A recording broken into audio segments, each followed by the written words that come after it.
Welcome back to DJ Podcast. We're on episode 9, and the topic today is going to be about depression. Hey, so Phil or Alex. We hope you enjoy. This has been a quite anticipated episode within ourselves as a group as well. On various occasions, pushing it back and reconsidering other options. It is quite a delicate topic. And there might be triggers, so if at any point you feel uncomfortable, please do stop listening. Trigger warning? Yes, trigger warning. Just in case. Alright, and just so we keep it in... Alright, I'm gonna keep it simple with you a lot. These, some of these are our opinions. We're going to be talking about facts as well, but some of these will be our opinions, and if you can't take our opinions, then I'm gonna be blunt with you and tell you that you need to get out of here right now. This All right. probably isn't the podcast for you. Yeah, because we're going to talk a lot about opinions and uncomfortable facts. And if you can't take to get your feelings hurt or whatever, then just stop listening right now because it's not going to be good for you. Well, now that we have all the legal shit out of the way, and For legal reasons, some of these are going to be jokes, all right? For legal reasons, they are jokes. I hope I don't need a lawyer in the upcoming days.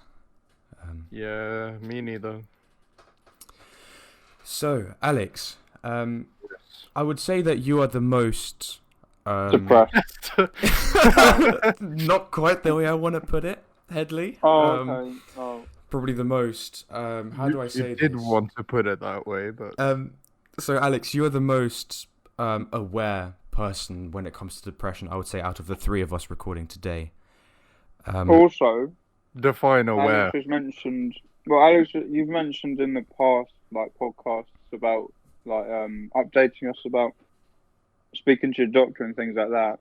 Oh yeah. So, yeah. How's that? Yeah. Well, I went to the doctor on Tuesday, so this is recorded on Sunday, which means 6 days ago. Yes. 5 days ago. Yeah. 5. Anyways, so I came in there, and considering the social pressure on men and all that, when it comes to talking about our emotions, we sort of use humor and laughter as a defense mechanism to kind of be able to actually tell people and actually let people know.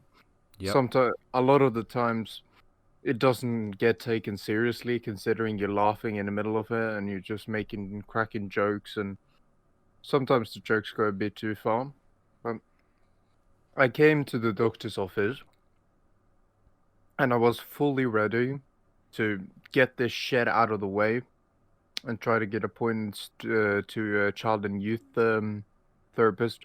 Because in Norway, if you're under 18 and you get appointed to a therapist, you get appointed to something called BUP, which is a child and youth therapist, and it's free, of course. Pretty much like our CAMS here in the UK, I believe. Yeah. Yeah, I don't know about the psychological things in the UK, but... So I started talking, and while I was talking, I noticed myself that I was laughing a lot, and I was smiling a lot. And it's kind of weird, because I was talking about some real serious shit. Like, some real serious shit. I know that in the UK now, there is actually a bigger chance of you taking your own life and dying of that cause than there is for any other cause. I remember I saw a video about that not too long ago. So, are you saying that suicide through depression is one of the highest killers in the UK? Well, the doesn't have necessarily. It doesn't necessarily have to be through depression, but suicide in general. I heard. Sorry if I'm wrong here. Fact check me. But I've heard that suicide is the biggest killer in recent years. So there is Wow. actually a big, yeah, and by London being the epicenter of stabbings in the Yeah. Europe, yeah, even that doesn't compare to you actually taking your own life, which is a very scary thought. Yeah, Yeah. it is And actually. and I think it was about double male suicide victims than there are female suicide victims, even though there are equally many who actually tried to take their own life, like suicide attempts. Mm.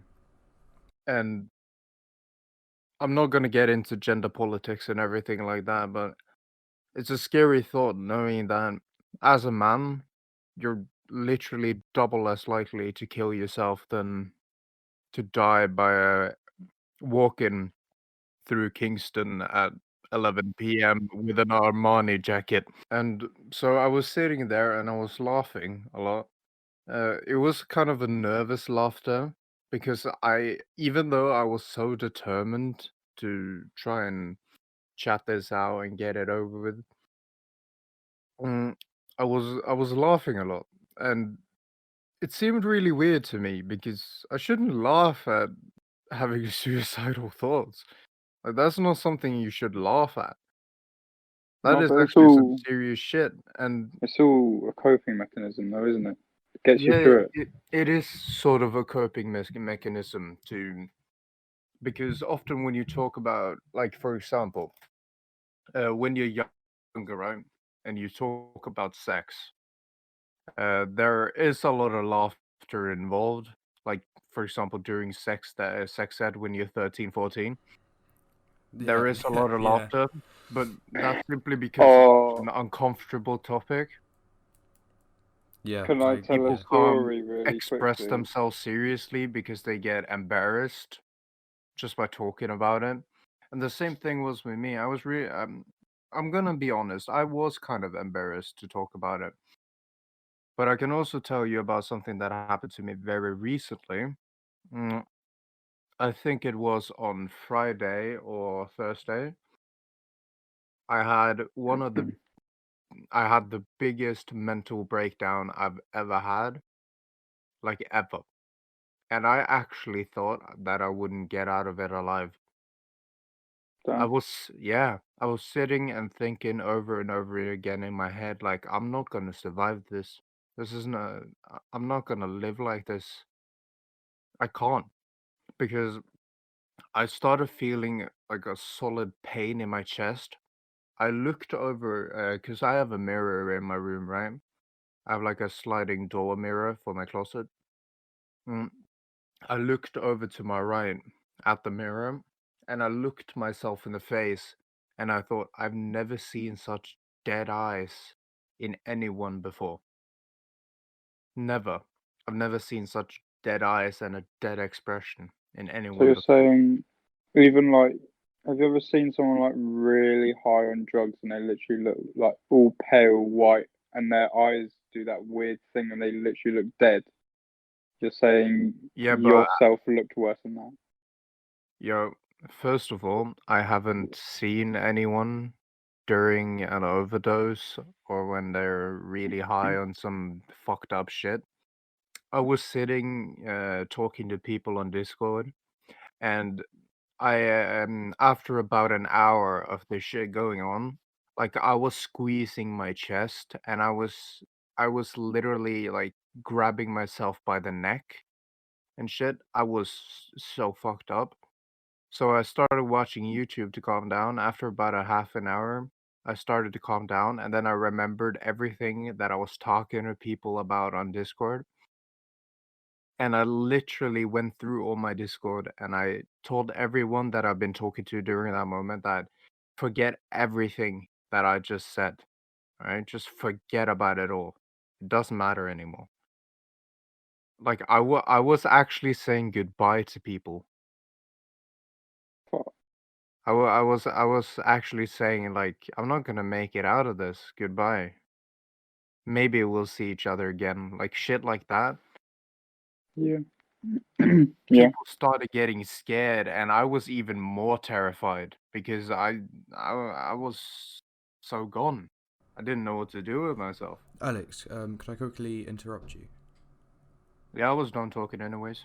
Well, I just want to say I respect you a lot for speaking about this Well, because, thanks. as you touched on briefly, there is quite a lot of stereotypes that men aren't supposed to talk about their feelings, and that Yeah. us as men need to be strong and be the protector and provider and not show vulnerability. Yeah. And the reason why I say that I respect you is because showing vulnerability, especially from a guy, I tip my hats to you because I think it's something that guys should be allowed to do more openly and to show their emotions and talk about them without having to feel like they're being a pussy or that we have to hide stuff and be strong for the people that we love. Yeah, there is a reason that the suicide rate for men is double, if not more, because we don't have the same kind of venting system as women have. As I told you, I'm not gonna get too much into gender politics and shit like that, and can't be asked. But for us, at least, for men dealing with depression, it's really fucking hard because there are very few people who actually gives a shit, right? Because people don't believe you anymore, especially not now in the newer days when if you have one bad day, then suddenly you're fucking depressed, right? Yeah. Yeah. People keep self-diagnosing themselves with depression and because they've had a terrible week. Bro, I've had a terrible last 5 years. I've been like this for the last 5 years. I have had so many suicidal thoughts every day that it's become a habit, and I don't even like recognize them anymore. I can't distinguish them from my real thoughts, and that's scary. Understandable. But when your mum has been yelling at you because you didn't do your fucking homework or some shit like that, and you're sad, and then you go ahead and say you're fucking depressed, it actually pisses me off. It fucking pisses me off. I think also when, well, I am from quite an affluent family, and the other affluent families that I've seen, some individuals, if they don't, let's say for example, if they don't get the latest iPhone from their parents for Christmas, It's actually fucked. It's fucked. yeah, I agree. Yeah, exactly.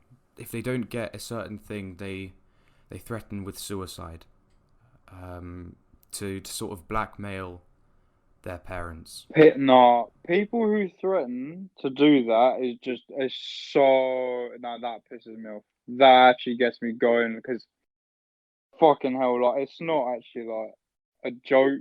I mean, you may joke about it to sort of cope, but like if you're doing it to try and get something out of it, then you just don't deserve anything really. You don't deserve anything other than your rights that you already have because using a threat like that is just ridiculous, especially against your parents, like the people who love you and shit like that.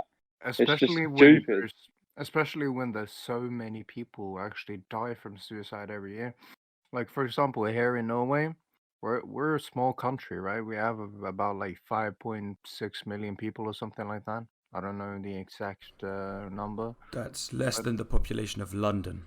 yeah, we're a small country. Well, we're a decent sized country, but not a lot of Population, people. yeah, Anyways, the thing is, every like during these recent years, there have been about 1,000 suicides every year. That's 3 suicides every fucking day. Three yeah, suicides every day.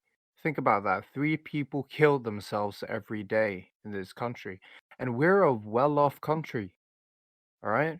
Our poverty rates aren't nearly as high as London's, for example, or England's, or And your healthcare system as well, top yeah, of we the have range. we have top of the notch healthcare system as well, and psychological help as well. But still, 3 people every day kill themselves. And that's why I think that this is an issue that actually needs to be taken fucking seriously.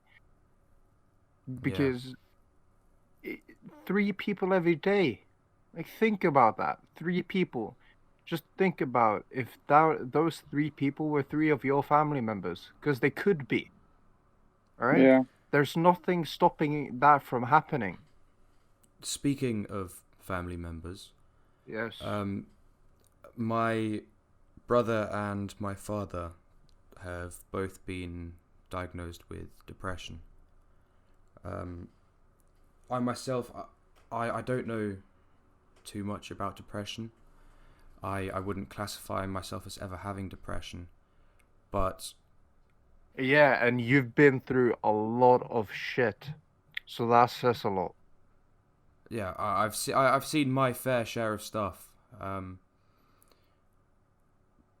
But what I want to say is that dealing with people who have depression can be really difficult sometimes.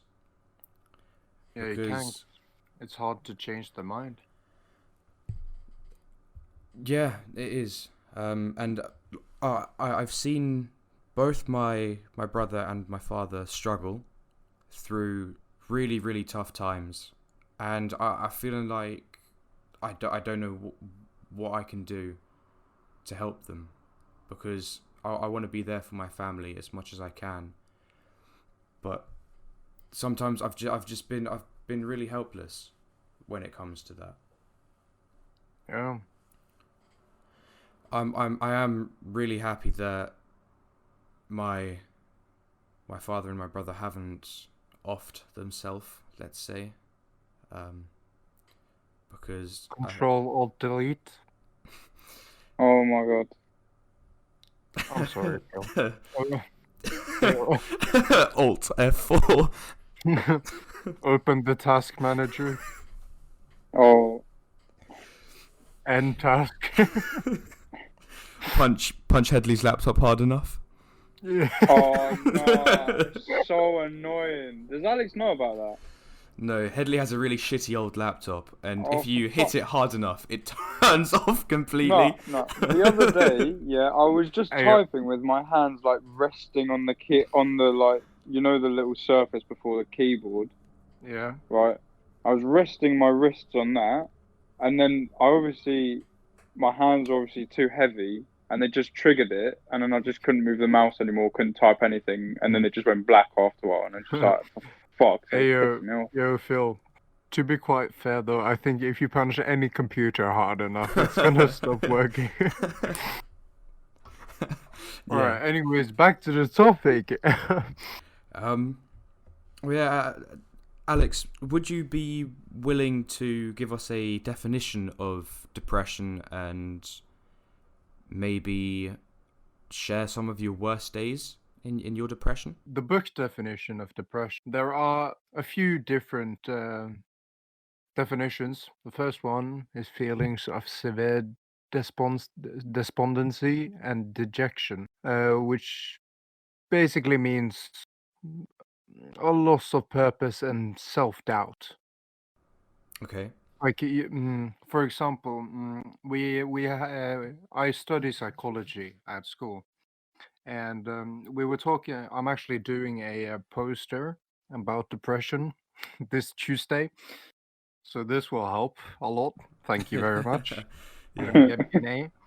Anyways, your mind is kind of connected by 3 different parts. We have the physical, we have the mental, or the psychiatric part, and then we have the social part. Right. So, for example, in the mental part, you have your self-image, stuff like that, right? Mm. Like how you view yourself, and So self-esteem. Yeah, basically.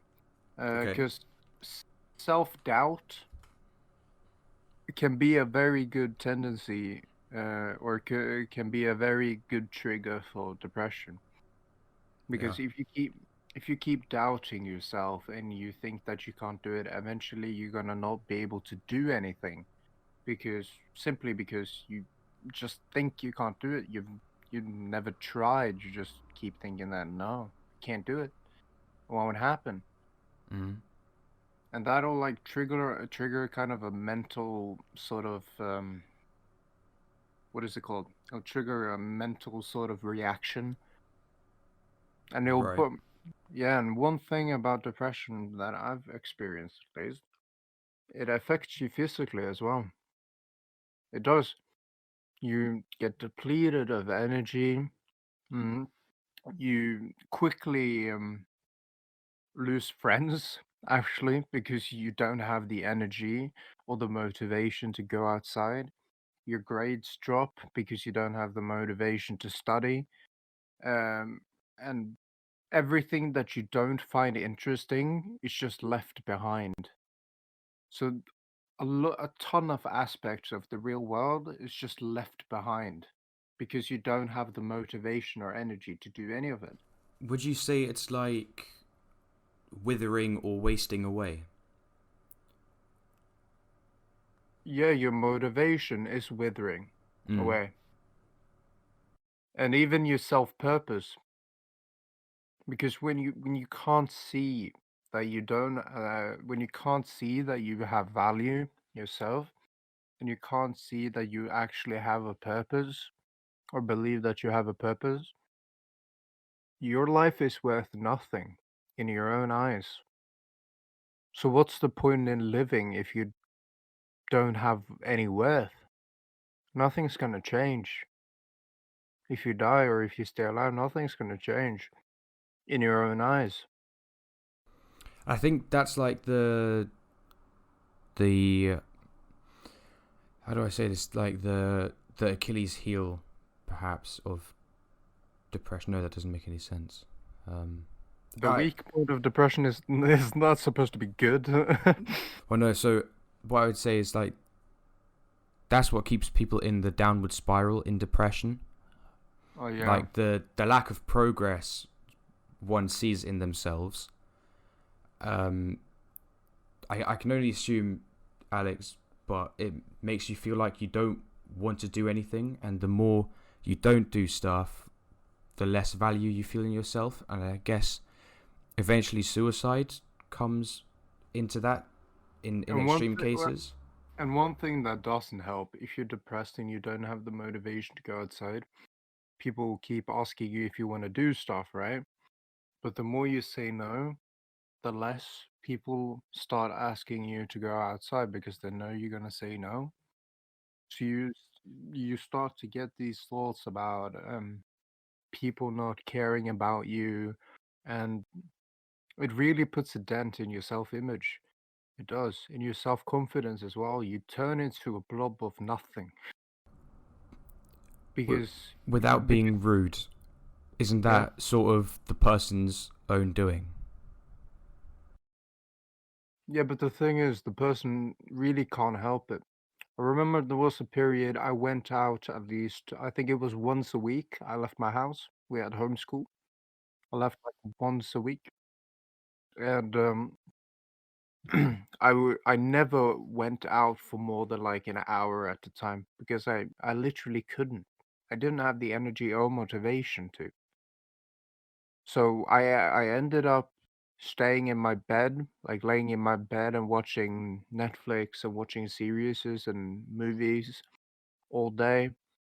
The clothes on my floor starts to pile up. The trash starts to pile up. Everything starts to pile up. And since you don't have the energy to do anything, it just keeps piling up. And the more it piles up, the less you have the motivation to do anything. And it's really tiresome because you know yourself that you actually want to accomplish something, but you just feel like you can't do it.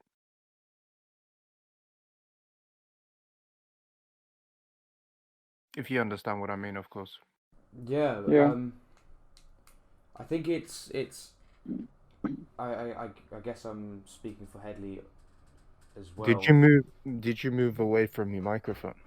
By accident, yeah. So, I'm speaking on behalf of Headley. But Headley, if you don't agree with me, then please feel free to correct me. Yeah, But sure. it's harder for us to understand the position of a depressed person. Both of us having not experienced depression. So through your explaining, Alex, I'm still keeping very well in touch with what you're saying. Yeah, and that's the tip of the iceberg, mate. So there's a lot more underneath that as well. Because There is a ton of different factors, and all those factors just keep piling up on each other, and it ruins your sense of self. It ruins everything for you. You lose happiness. Like, it's Christmas time, and you don't feel excited about opening gifts, about spending time with your family, eating good food. Small things become nothing to you. You lose happiness over everything. And it's fucking tiresome. It is. It's not nice, yeah, to say the least. I well, I saw something yesterday which might be relatable to you, Alex. I was out yesterday with a couple of friends. Yeah. Um, and one of those friends was extremely intoxicated by alcohol and various other substances. Yeah. And at one point, he had lost his phone, Yeah. which caused him to really have a breakdown. And from what I remember, was that he was lying on the floor in the fetal position, Yeah. and he's crying, and then he screams, "I'm so sick and tired of feeling this shit." Have you Yeah. ever had something like that where you are so sick and tired of everything that you just 3 days ago. yeah The only difference between me and him was that I was laying in the fetus position, but I wasn't crying. I was and you just weren't on drugs? yeah, well, I wasn't on drugs and I wasn't intoxicated. So, um, I could have felt the same thing as he had felt, Mm. like the exact same thing he has felt, but just that I was sober and he was not. So where does the motivation come to get up? Because now you've actually gotten help and you're opening up about your experiences. Where did Yeah. that drive come from to go to the gym, to socialize again, to focus on school? Oh, I still can't focus at school. I'm gonna be real with you, Chief. I still can't do everything that I'm assigned to do, Mm. but I'm getting better. I can work out now. I work out 2 times or 2 days in a row, and then 1 day break.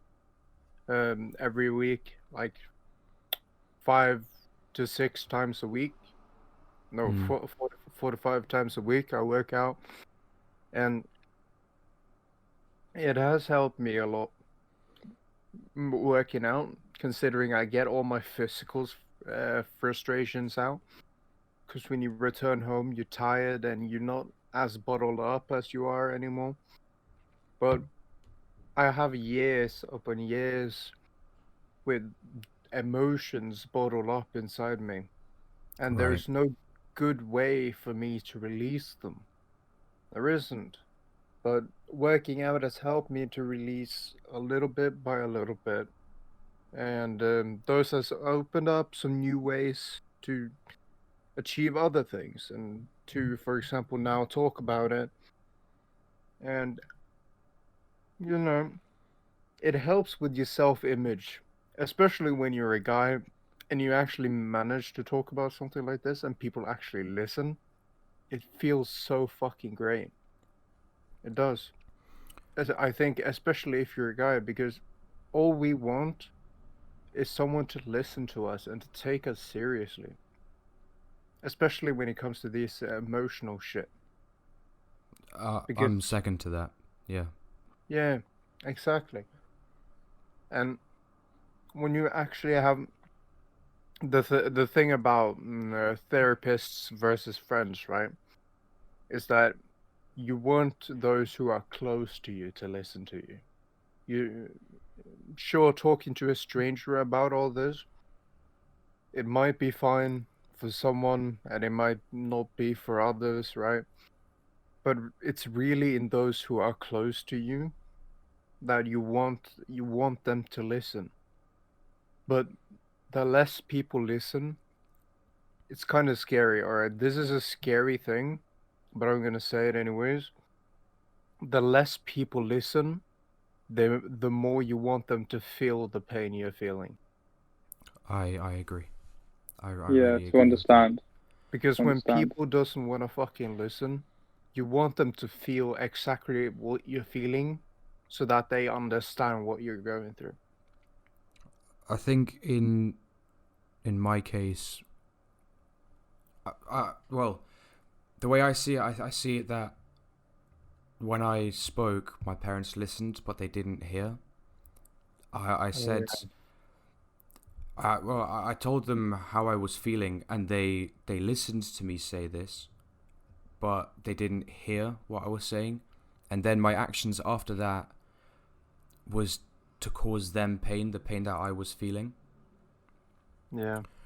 And I can actually really relate to wanting to cause the pain that I was feeling to others, because the way I see it, if someone else felt the same pain as myself, then I would have something that I can connect with them about, even if that meant like pulling them down to where I Yeah. was. I felt Like if you safe. can't relate, I'll make you relate Yeah. type of thing. And that is scary because, for example, I want the best for all of my friends, but I never know what I will do. Because for example, I'm a very impulsive person. I do a lot of things on impulse. Especially when I'm at the store, I'm like, "Yo, I want this," and then I just go ahead and buy it.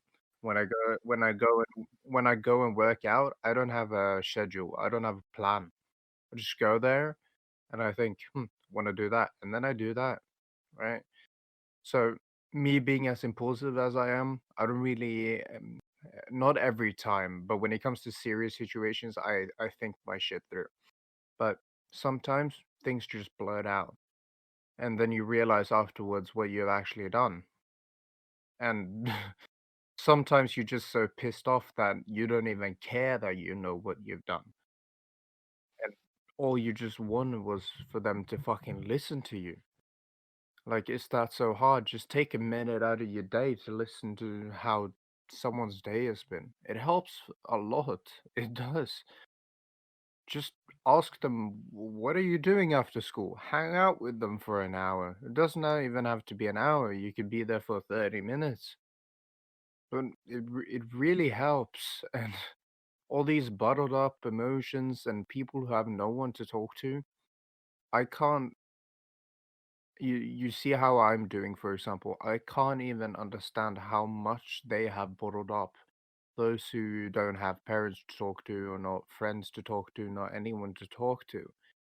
And and usually, correct me if I'm wrong here, but sometimes those people search for people online because people actually listen there. I have more friends on Discord that will listen to my venting and my bullshit than I have in real life, to be quite fair with you. Hmm. That's quite a sad thing as well. If Yeah. Yeah, because why do you only have to talk to someone who lives 2,000 miles away from you instead of someone who lives down the road, or even in right? the same house. Yeah, or even in the same house. Uh, I'm curious, Alex.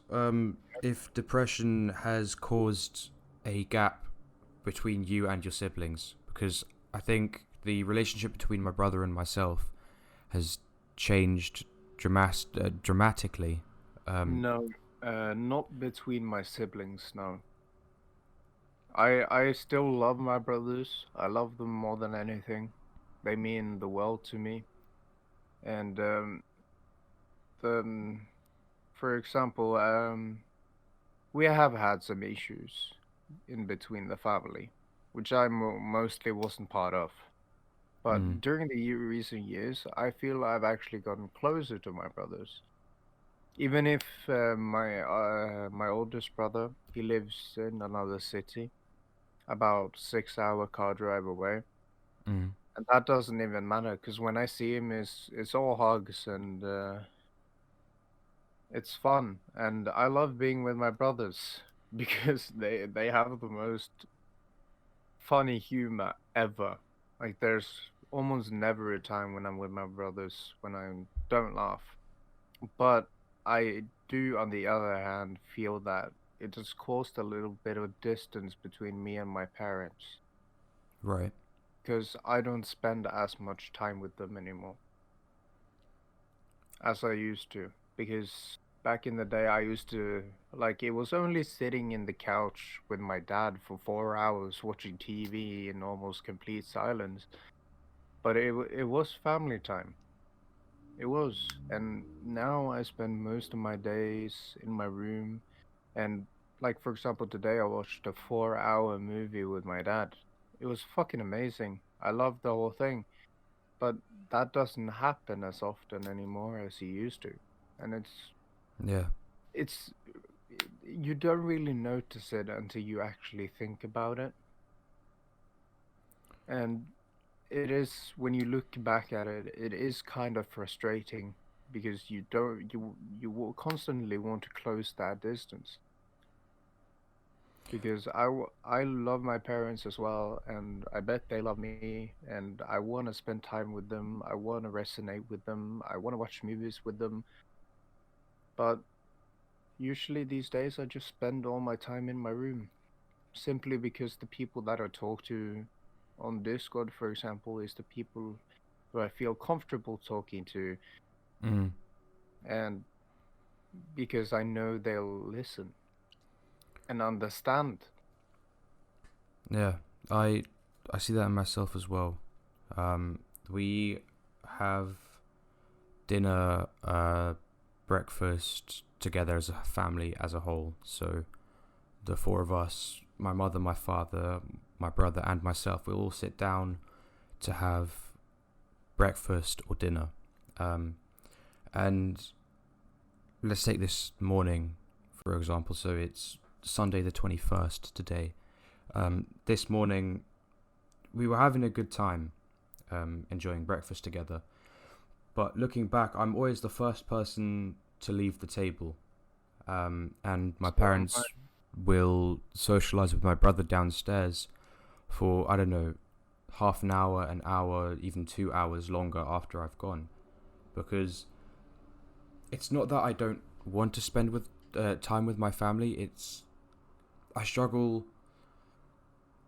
I guess, knowing how to socialize with them or knowing what to say or keeping focus on what's going on. Because I love my parents and I love my brother, but I also feel quite disconnected to them at times, which I think is quite sad because I love spending time with them. But like you said, Alex, it just doesn't happen anymore.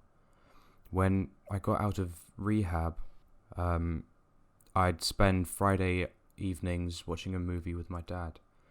But now I've stopped doing that because I don't know. Well, I want to, but I don't want to do it at the same time. Yeah, I understand what you mean. And the thing is, especially with my working out, as I told you, I work out like 4 to 5 times a week. Yep. Sometimes I usually some 3 days a week I end school at 3:35 Yep. p.m. And usually then I come home, I eat something, and then I go work out an hour later, right? And then the time is already 4:30, right?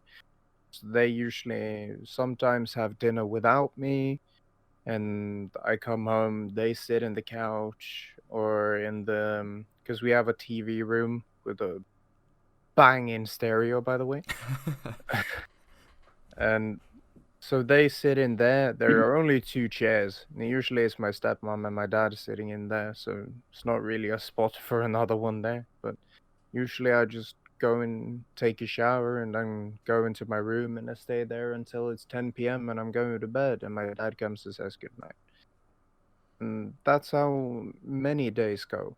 Many days go like that, and it's very frustrating and it's very sad because I want to spend time with my parents. I want to, but for some reason I just can't. And it's hard to understand for some people, right? Why you just feel like you can't do something because you actually have to put yourself in that situation to be able to understand it. And that's what makes it so hard because you just want to, but you feel like you can't, and you're stuck, and there's a wall between you, and you're stuck on the other Yeah. side of that wall. Headley, do you yourself have any moments where you, well, let's not say depression, but I know that you've been sad sometimes and have Moments of indulged. imminent sadness. Everyone Yeah. gets sad. I don't know But if it's like. do you have any have had any moments where you've just felt awfully worthless? You ju- Yeah, you've just felt that. All right, there's no spot for me here. Well, if I'm being honest, I guess yeah, Imagine yeah, being happy. probably. Couldn't be me. What? Not yeah. I mean,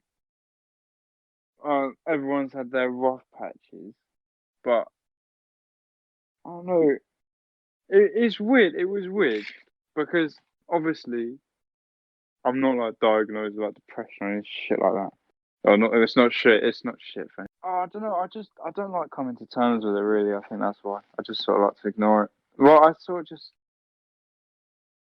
I feel Well, lucky you. if I can. No, I feel like if I can just move on from it, and I'll just move on with my life. I And think I do just try to ignore it. I think the statement "ignorance is bliss" is, It's very true in this case. well, I don't know, because Headley, I can cut Well, this out if you, well, Alex, well. let me fucking speak. uh, Headley, I can cut this out, but you once told me that you like focusing on other people's problems more than your own. oh, you don't have to cut that out. No. Yeah, I do. Yeah, I do. Is It's like that more so you it's don't have to look at your own feelings and don't have to deal with the shit that you carry with you? yeah, Or probably.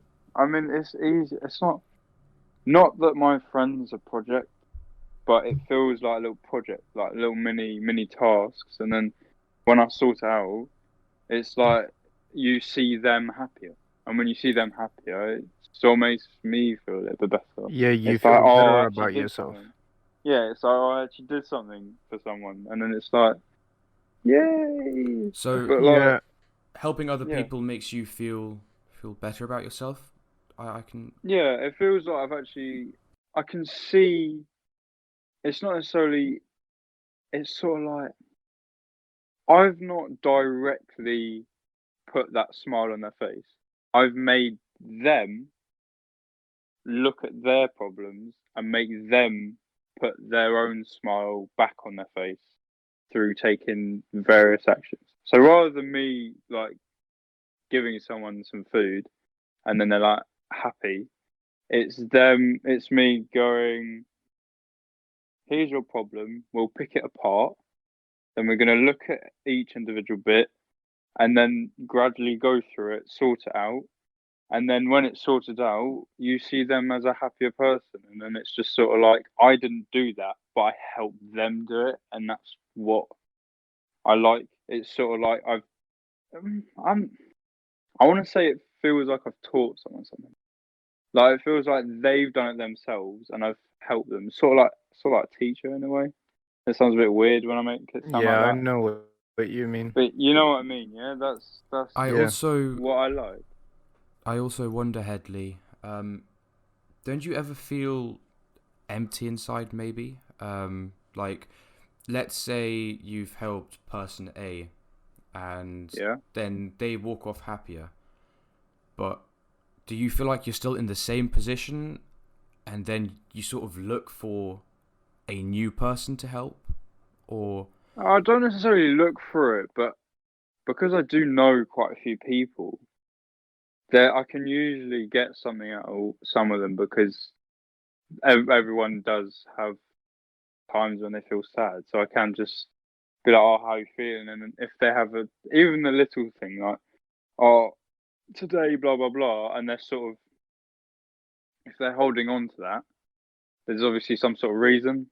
So I'm like, "Oh, I'll go through that reason with them," and then that's another mini project. But over lockdown, to begin with, I had a nice routine. Um, go out for my hour of exercise and things like that, and it was all good. And then when people didn't have well, no, when I wasn't really talking to people about their problems, then it was sort of like, oh, Where's my purpose? yeah, I don't know what I'm doing. Like I'm just sort of like robot. Do robots have routines? You know, like factory Yeah. ones. Start them up at 9 a.m. and then watch them do their thing, and then finish at 5 p.m. and then boom, that's it. That's their routine. All It was right. just like that. All right.